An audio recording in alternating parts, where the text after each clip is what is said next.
It is Friday, and we are working for Crusoe. Friday, September 27th, 2024, in Los Angeles. He is Sam Park.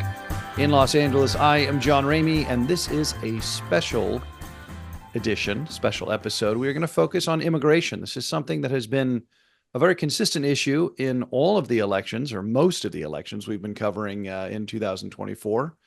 And it is very salient right now with recent state elections in Germany, and is certainly relevant to the United States presidential election. And Sam, we have decided to focus on immigration in two places, really, which is Germany, where the far-right Alternative for Germany party has performed well in recent state elections, and Springfield, Ohio, in the United States, where we have seen false stories of atrocities committed by Haitian immigrants who are here legally, atrocities committed against pets, household pets. But it has drawn a lot of attention, and let's start in Springfield, Ohio. 15 to 20,000 Haitian immigrants are legally in Springfield, Ohio. And I'll let you take it from there, Sam.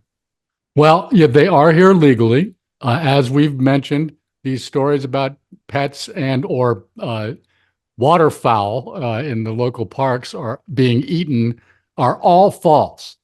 There's been no evidence to support any of them. And in fact, there's been plenty of evidence to debunk them. So I want to make sure that we get that straight before we go in. We're not talking about Springfield because we want to talk about people's pets not being eaten, which is what's happening. As you mentioned, the totals of Haitian immigrants coming into Springfield are really quite large. The population of Springfield prior to the advent of, as you say, 15 to 20,000 Haitian immigrants was about just under 60,000, is my understanding. Yeah, 58,000 and change in the 2020 census. Yeah, so their population has increased by about 20 to 25% in a short period of time. And that has put a lot of strain on local social services, things like the schools and hospitals. And so to their credit, the local and state government of Springfield and of Ohio, respectively, have made some efforts to, for instance, hire additional translators to help these people assimilate to their new environment. But still, just the size of the increase is going to be a strain no matter what. Now, for the sake of full disclosure, I would just like to say that I think that the United States should have more immigration in principle. But the fact is that admitting large numbers of immigrants to this country is already putting a strain on local services in the destination communities at which these immigrants arrive. For example, in our local, or not local, but in our national election here in the United States, many people have wondered why it is that the Republican and stridently anti-immigration candidate, Donald Trump, has seen a rise in his support from Latino voters. And I think there's a number of reasons for this. One of which is that some of these immigrants, that are now assimilated in the United States, have come from places like Cuba or Venezuela, where they've had dictatorial leftist governments, and they're adamantly opposed to leftist politics of any kind, as well you might expect. These are awful governments. And I want to make sure that we get that straight. That's my opinion. The government of Venezuela is just awful. And there's been an enormous influx of people from Venezuela in recent years because of the terrible mismanagement of Venezuela. But the problem is, or I think an additional problem that's under-examined, is that if you're a refugee from Venezuela and you've trekked thousands of miles to try to get to the United States, or for that matter, if you're from any other Spanish speaking country in this hemisphere, you're very likely to end up, especially if you cross the border illegally, in a Spanish speaking community here in the United States. And much like in Springfield, that means that you're going to add additional strain to the social services in those communities, which in many cases are already inadequate. And so many of the people who live in those Spanish speaking communities already, who many of them came here entirely legally, get upset because there's not enough attention being paid to the strain that's being placed on their communities.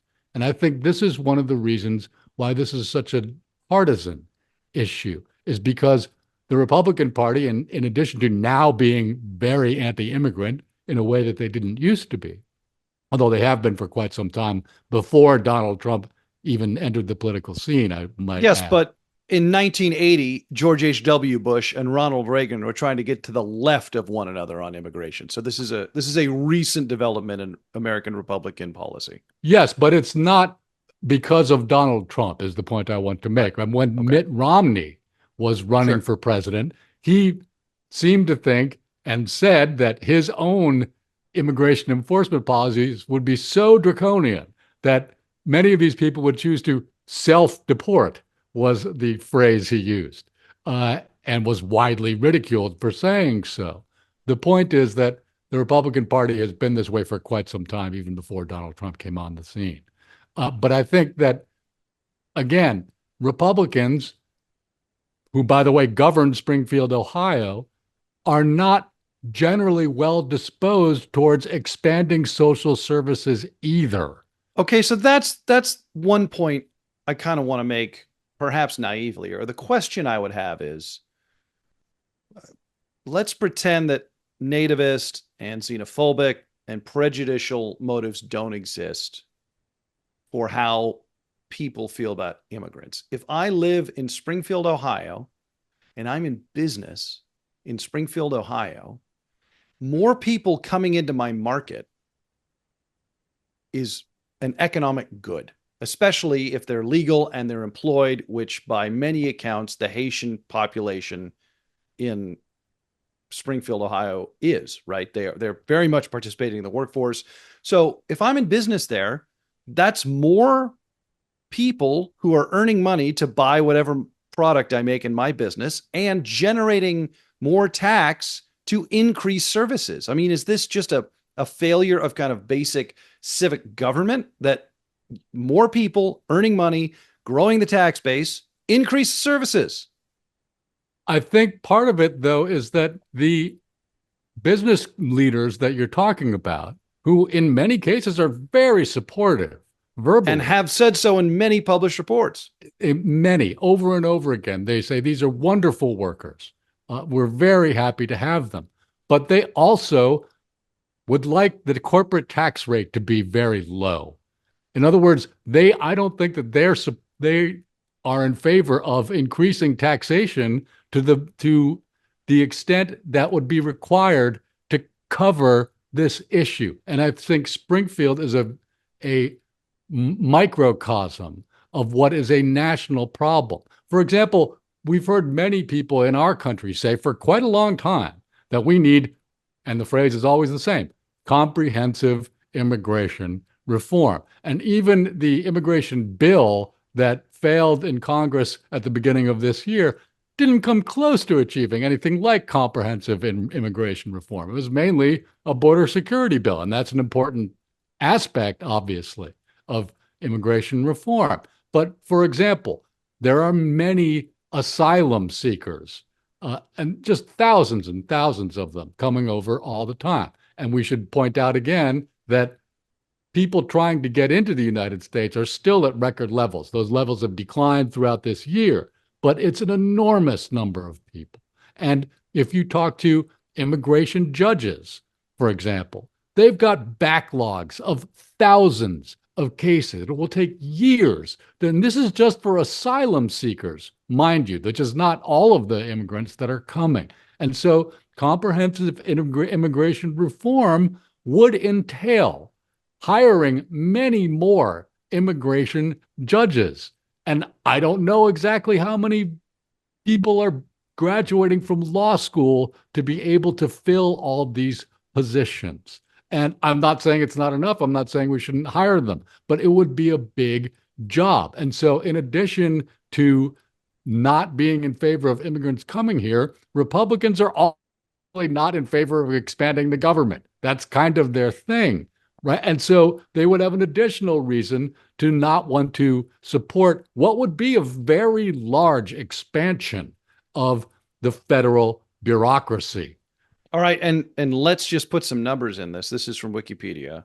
The United States has by far the highest number of immigrants in the world in absolute numbers, more than 50 million people as of 2019. That 50 million plus immigrants in the United States represents more than 19% of international migrants worldwide, more than 14% of the US population. In 2018, there were almost 90 million immigrants and US-born children of immigrants in the United States, accounting for 28% of the overall US population. So maybe this isn't a case of we don't want to pay more tax. Maybe this is a case of this is a problem. I mean, I understand they don't want to pay more tax, but like this is a reality. You have to build up an army if there's an enemy that is threatening. If you have to build dams if you want to have water in the Southwest, right? Like this is a reality. That's right. It's a question of scale, I think, more than anything else. And I am again discounting political, racist, cultural, prejudicial reasons. People are in business in the United States. These are more consumers for whatever your business is. Yes, that's right. And again, I think those numbers you say, I think they're great. I think that's fantastic, but we're not doing an adequate job of coping with the scale of the change that this is bringing about in our society. And I think that, and it's not just that we're not doing a good enough job, we're not even doing a good enough job in talking about it. No, we can't seem to have the same argument, frankly. Yes, and that, I think, is one of the biggest problems. And as I've mentioned on this show before, the policies that we're talking about are generally to deal with what they call the pull factor, right? The attraction of the United States to people from all over the world. They are coming from all over the world. I'm glad you pointed this out. There's push-pull motivation. That's right. In immigration. Push would be a Venezuelan government or a civil war in Syria pushing people away. And then pull would be the beacon, the shining city on a hill, right? Yes. The beacon of freedom in the United States. That's attractive. Or and economic factors for that matter, right? I mean, you can make a better living here.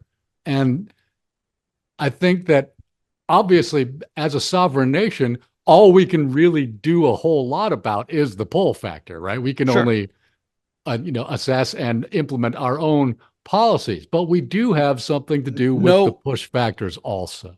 Yeah, but no border czar is going to solve a civil war in El Salvador. No, but Kamala Harris, who was not the border czar, I should point out, but she did go to places like El Salvador and Guatemala to try and address the push factors, and with some success, it seems. And for that matter, we discussed earlier in a number of episodes ago about Giorgia Meloni, the Prime Minister of Italy, traveling to some North African countries, which are very important transit points of migrants coming to the European Union, and especially to her country of Italy, to try and see what she could do to address the migration routes that are going through those countries.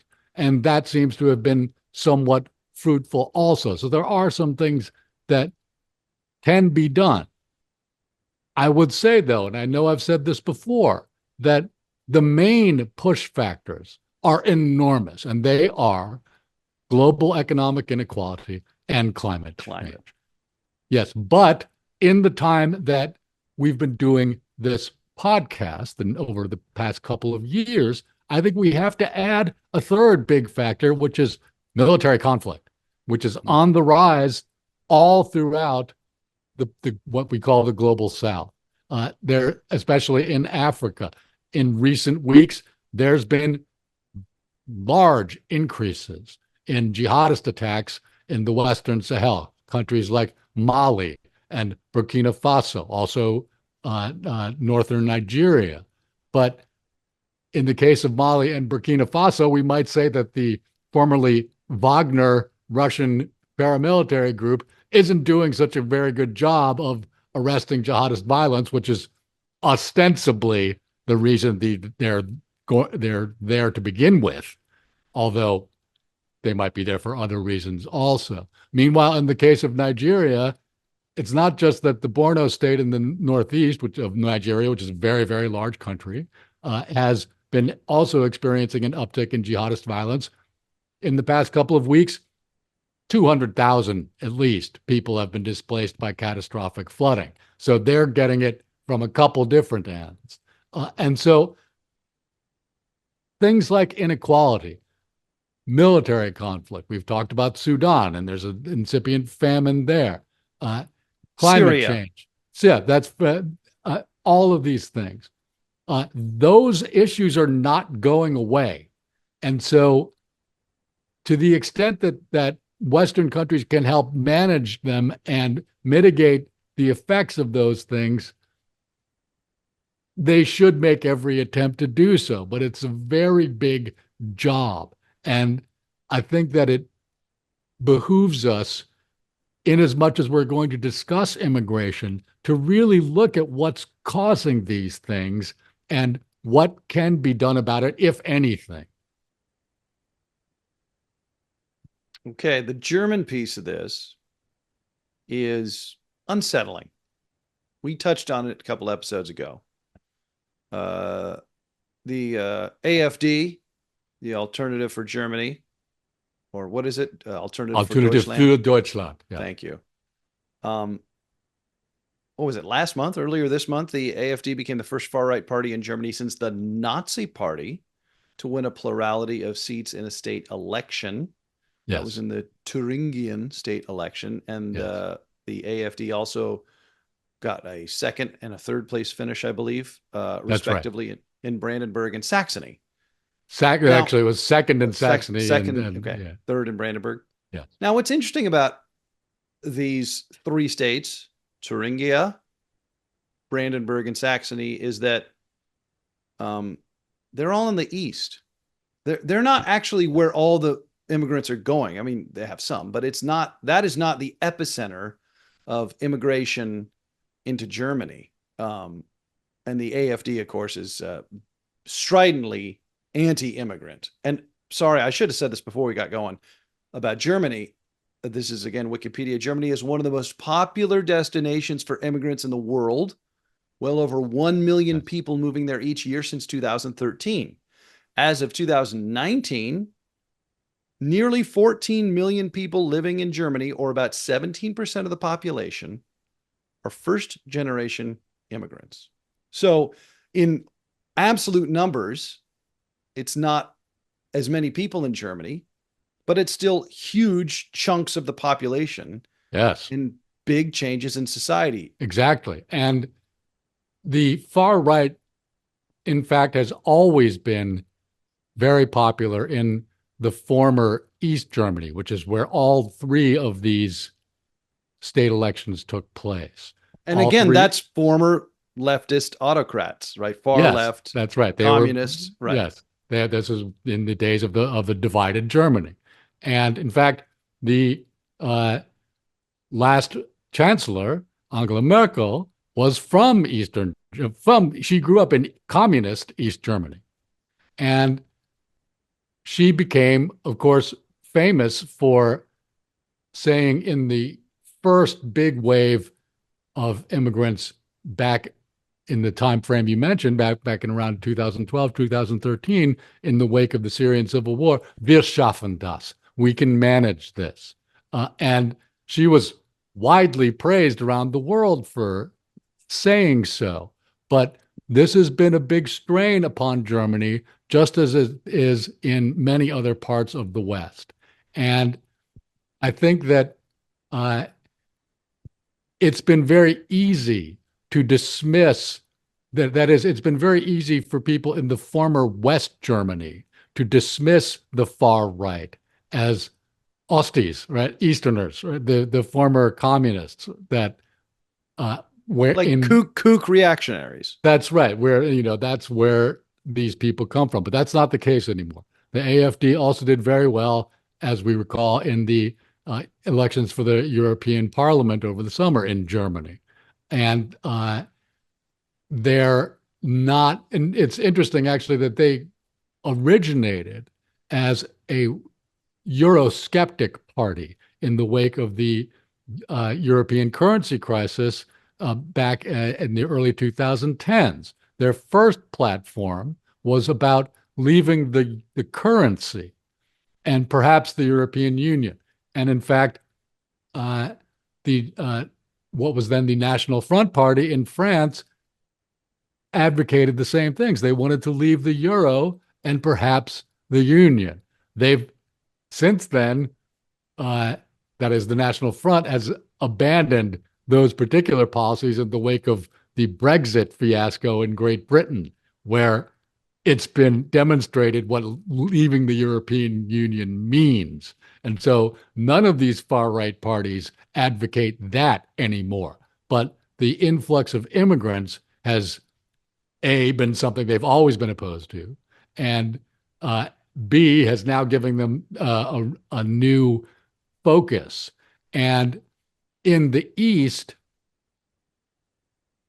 for example, in what was then West Germany, after the Second World War, they embarked on a national education project to educate their children about the evils of fascism and Nazism and how they can never let this happen to their country again.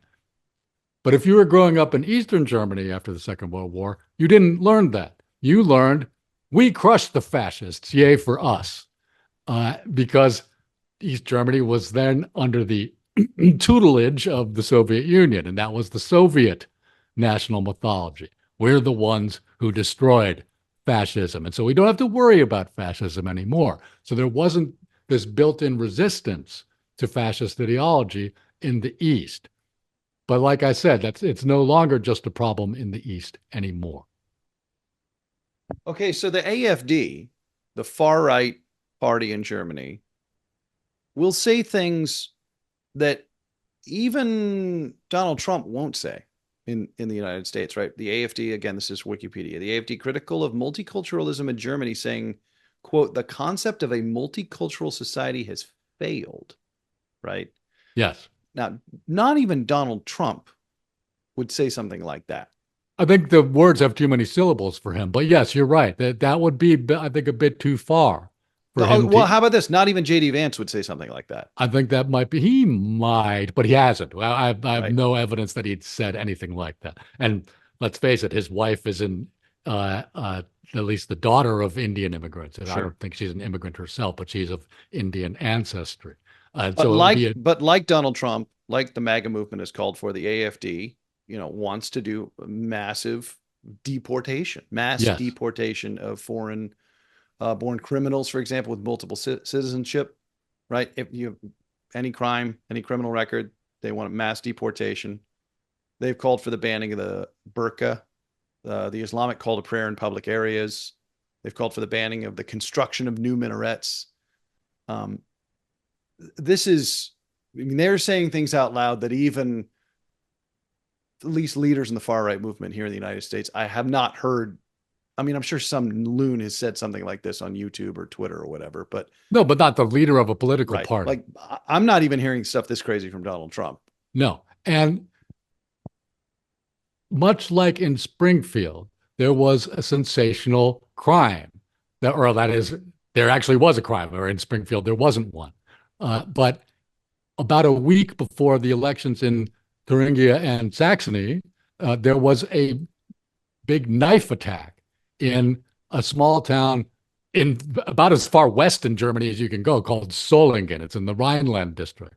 But if this was a national news story wherein a asylum seeker who had failed to be granted asylum just took a knife and started stabbing a bunch of people, killing 3 of them. And again, this was about a week before the elections. And even though it didn't take place in the East, it was certainly something that was all over the news in all of Germany. And it played right into the hands of the AfD.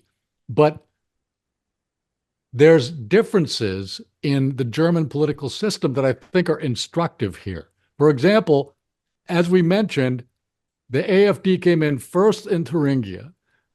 The first place finisher in Saxony was the center-right CDU, Christian Democratic Union Party, the same party to which Angela Merkel belonged. And then in Brandenburg, the winning party, that is the plurality winning party, was the Social Democrat Party, which is the party of the current chancellor, Olaf Scholz, who has been doing very badly recently. And they're center left, right? Yes, they're the standard center left party, the Social Democrats. And so even though the far right got record high results in all 3 of these elections, they only won one of them. And in fact, a different party won each one. And I think that if I were in the AfD, I would be upset because we know from exit polls that in Brandenburg, the most recent of these elections, 70% or so of people who said that they voted for the SPD, the Social Democrats, said that they'd done so just to stop the AfD. And so I think we have to imagine that some of them were alarmed by the election results in the other 2 states a couple of weeks earlier. And if all 3 of them had taken place on the same day, the AfD might have done better, right? Because there wouldn't have been this reactive vote. And this is a difference in the political systems that I think is really interesting, right? For instance, as we've heard here in the United States, we don't have a presidential election. We have 50 presidential elections, one in each state. And they all take place at the same time. Meanwhile, we're also electing the entire House of Representatives and a third of the Senate. And we only have 2 parties. And so you could change everything overnight. In Germany, you can't really do that. Right? In France, for example, when we looked at their presidential elections and their parliamentary elections, you have 2 rounds. You have numerous parties. They can group together and stuff like this. So there's these sort of buffer systems that are built in where it's not all or nothing every time. And my favorite part, though, of the German story is the brand new party, the leftist party of Sarah Wagenknecht. And the party is called the BSW, the BSW, the Bündnis Sarah Wagenknechts, which Bündnis, I think, would generally literally be translated as federation, right? Just as the Bundesrepublik is the Federal Republic of Germany, right? But Bundesliga, the Federal League, they've decided that they wanted it to be the Sarah Wagenknecht Alliance, right? Which is a left conservative party. And that is, they are very much in favor of the very generous German welfare state and social programs and things like this, but they're anti-immigrant. Sarah Wagenknecht herself, who is apparently, it's the Sarah Wagenknecht Alliance, she's apparently an ally of herself, which isn't as easy as you might think. I often have trouble with that on my end, but that's a different story. That's a different podcast. Yeah, entirely. But it's just her, as far as we can tell. I mean, she has, a staff and things like this, but she's named the party after herself. And so she was able to, her party did not exist at the beginning of this year, but she placed in double digits in every one of these elections. And again, if I were in the AfD, I would be shaking my fist going, darn you, Sarah Wagenknecht, because if it wasn't for her siphoning off some of the anti-immigrant vote, they almost certainly would have won every one of these elections. And So I think, again, having a multi-party system can help just sort of filter and buffer these things in a way that sadly is not possible in our country. I keep coming back to what I fear is just a subjective reality for me and maybe for you. I assume for you. We're both born after 1965 when quotas from various racial groups immigrating to the United States were ended. Yes. Um, I'm a native Californian. You come from New England and have spent a lot of time in New York City. And now you live in Los Angeles. I split time between Reno, Nevada, where there's a vibrant Latino community, and Los Angeles.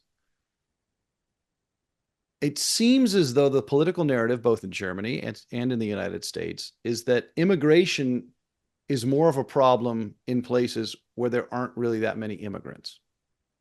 Right? I don't find too many people in Southern California, and again, this is not scientific. I don't find it anecdotally a recurring concern of people in places with large and vibrant Latino populations too concerned about immigration. Again, I think that might be more of a California thing than it is representative of other places. But the far right's doing well in Germany and places where immigrants aren't really going. Okay, but Donald Trump is also doing better in Latino communities than he's ever done before. Fair enough. And we spoke about this earlier tonight. Yeah, right? No, I get you. Yeah. The immigrants are placing a strain on the social services in Latino communities. It's documented. We know that this is happening. And so if we're going to be, I mean, maybe that's just my privilege of not being as reliant upon the social services where as much as maybe somebody in a different community. Also, neither of us have children, right? A lot of this is about schools. Right? Sure. And it's very difficult. And for instance, in Springfield, they've had to hire a lot of translators just so the Haitian kids can go to school. They don't necessarily speak English when they come here. They tend to learn quickly, but it is a strain. And again, if you're not used to providing social services, then this can be a problem. But one additional aspect that I want to talk about here is in how we discuss these things. For example, people like ourselves who tend to be in favor of more liberal immigration policies will find fault with conservatives who talk about immigrants committing crime, right? And will throw at them the fact that immigrants are less likely to commit crimes than, on average, that is, than native-born Americans. And again, that is true. The problem, though, is that social scientists deal a lot in averages. As we know, we hear averages all the time, right? But they also deal in aggregates, or that is total numbers. And if an immigrant commits a crime, and especially if it's an illegal immigrant, but any immigrant commits a crime, that is a crime that would not have been committed had that person not been allowed into the country. In other words, I'm not committing 0.011% of the murders in this country. I'm committing flat zero murders, right? So we shouldn't be throwing around these average crime rates when we're having our political arguments with our conservative friends, because that's not really relevant, right? If any immigrant commits a crime, that adds to the number of crimes in the country. And I think it's important that we keep straight what it is we're talking about, right? We shouldn't be talking about averages when it's really the aggregates that are the relevant factor here.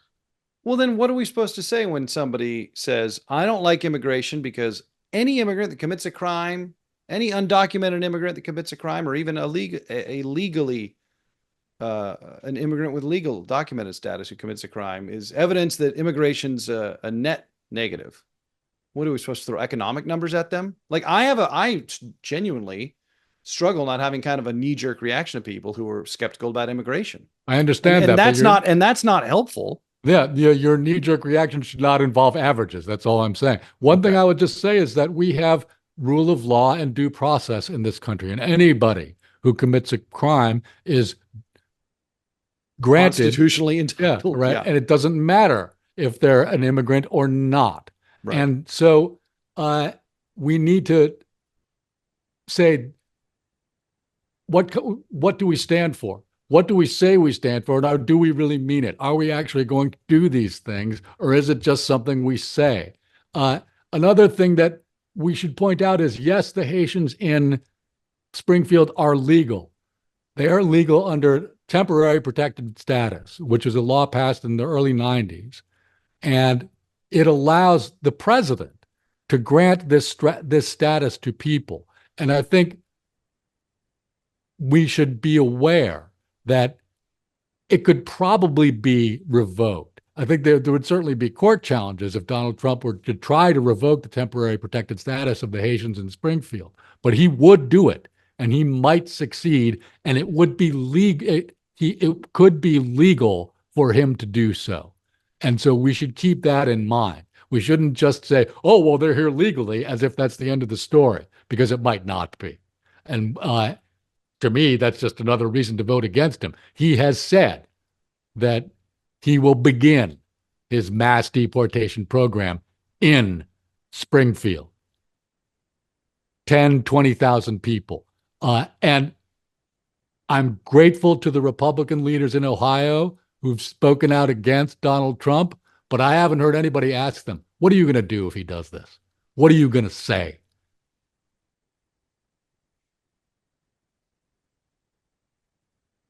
I mean, is immigration the biggest issue in the West in the elections of 2024? I think so. Yeah, it really does look that way so far, except for Great Britain. It's just that the conservatives botched Brexit so badly that it didn't end up being an issue for them.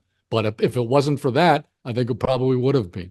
All across the European Union, yeah, and in the United States, yes.